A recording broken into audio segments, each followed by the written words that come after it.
আসসালামু আলাইকুম প্রিয় ভাই বোনেরা, আপনারা সবাই কেমন আছেন? আশা করি সবাই ভালো আছেন।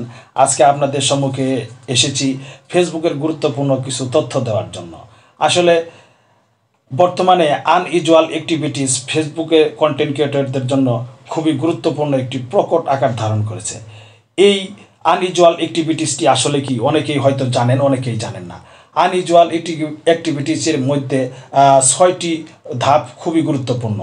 তার মধ্যে ১ নম্বরে হচ্ছে আনইউজুয়াল অ্যাক্টিভিটিস। ১ নম্বরে হচ্ছে আপনি বড় বড় স্টার সেন্ডারদের কাছ থেকে ১,০০০, ৫,০০০, ২,০০০ স্টার পেয়েছেন। আপনি এই স্টার পাওয়ার পেছনে তাদেরকে নিয়ে বর্তমানে প্রমোট ভিডিও করতে পারবেন না। প্রমোট ভিডিও ফেসবুক কর্তৃপক্ষ কিন্তু তারা নিজেরাই তাদেরকে প্রমোট করে দিবে, এমনিতেই প্রমোট হয়ে যাবে। আপনি যদি তাদেরকে নিয়ে বেশি বেশি মাতামাতি লাফালাফি করেন তাহলে এটি নিয়মের বহির্ভূত। আপনাকে অবশ্যই খেয়াল রাখতে হবে যে আপনি স্টার যেহেতু তাদের কাছ থেকে পেয়েছেন, অবশ্যই তাদেরকে আপনি কি করবেন, ধন্যবাদ জানাতে পারবেন এবং তাদেরকে সুন্দরভাবে একটু তাদেরকে কথা বলে তাদের সাথে বলবেন, ধন্যবাদ জানাবেন। ঠিক আছে? আচ্ছা, ২ নম্বরে হচ্ছে আপনার পেজ বা প্রোফাইলে অন্যের লাইভে গিয়ে আপনি যে মেনশন করে থাকেন, আপনার নিজের পেজ বা প্রোফাইলের মেনশন এটি কখনো করবেন না। এটি কিন্তু নিয়মের বহির্ভূত। আপনি যখন অন্যের ভিডিওতে আপনি যখন একটি কমেন্ট করেন তখন কিন্তু আপনার ওই পেজের বা প্রোফাইলের নামটি ওখানে চলে যায়। সুতরাং এটি আপনাকে আবার যে ওই নতুন করে যে আপনাকে এই ওটাকে কি বলে এই প্রমোট করবেন, নতুন করে যে আপনি ওনাকে মেনশন করে আপনার নাম মেনশন করে দিবেন, এটি নিয়ম বহির্ভূত। ৩ নম্বরে হচ্ছে আপনার অন্যের পোস্টে গিয়ে আপনাকে অন্য জনে কমেন্ট করেছে, ওই অন্য জনের পোস্টে গিয়ে আপনি ওই পোস্টের নিচে রিপ্লে কমেন্ট করতে পারবেন না। এটি কিন্তু নিয়ম বহির্ভূত। যার ভিডিও তাকে দেখে কিন্তু আপনাকে অবশ্যই রিপ্লে কমেন্ট করবে, কিন্তু আপনি যা কী করছেন, অন্যের ভিডিওর মধ্যে রিপ্লে কমেন্ট করছেন, এটি কিন্তু নিয়ম বহির্ভূত। ঠিক আছে? ৪ নম্বর হচ্ছে অবশ্যই আপনাকে খেয়াল করতে হবে যে আমরা যখন ভিডিও দেখি, ভিডিওর ভিতরে বা লাইভের ভিতরে আমরা কি করি, আমরা অনেক সময় back to back, support to support, help ইত্যাদি বলে আমরা কি করি, তাদেরকে এটি কিন্তু নিয়ম বহির্ভূত।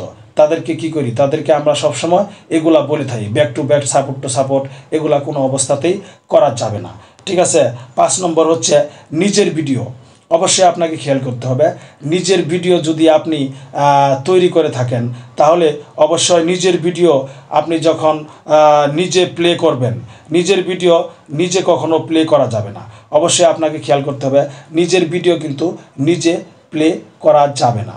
৬ নম্বরে হচ্ছে আপনি যখন একটি ভিডিও পাবলিশ করবেন, যখন ফেসবুকের কাছে আপনি যখন পাবলিশ করার পরে ওই ভিডিওটি আপনি যে কোনোভাবে দেখা যায়, যখন পাবলিশ করার পরে আপনার কাছে প্লে হয়ে যায় বা অন্যজনে এটি দেখার পরে যখন আপনার এখানে নোটিফিকেশন চলে আসে, তখন কিন্তু ওখানে গেলে এটি কিন্তু প্লে হয়ে যায়। এভাবে কিন্তু বিভিন্ন মানুষ বিভিন্নভাবে দেখে থাকে, অথবা অনেকেই রয়েছেন যে পাবলিশ করার পরে ভিডিও দেখেন। এই কাজগুলো ভুলেও করা যাবে না। অবশ্যই আপনাদেরকে খেয়াল রাখতে হবে যে নিজের ভিডিও নিজে যদি দেখেন, এটি কিন্তু ফেসবুক কর্তৃপক্ষের নিয়ম বহির্ভূত। সুতরাং আপনারা এই ভুলগুলো কখনোই করবেন না।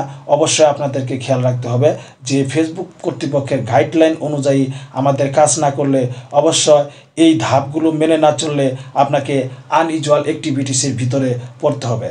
এখন হয়তোবা আপনার এই সমস্যা হচ্ছে না, ভবিষ্যতে আপনি যদি লাখ লাখ টাকা তারপরে বেশি টাকা যদি আপনার পেজ বা প্রোফাইলে আর্নিং হয়ে থাকে, সেই টাকা কিন্তু আপনি কখনো তুলতে পারবেন না।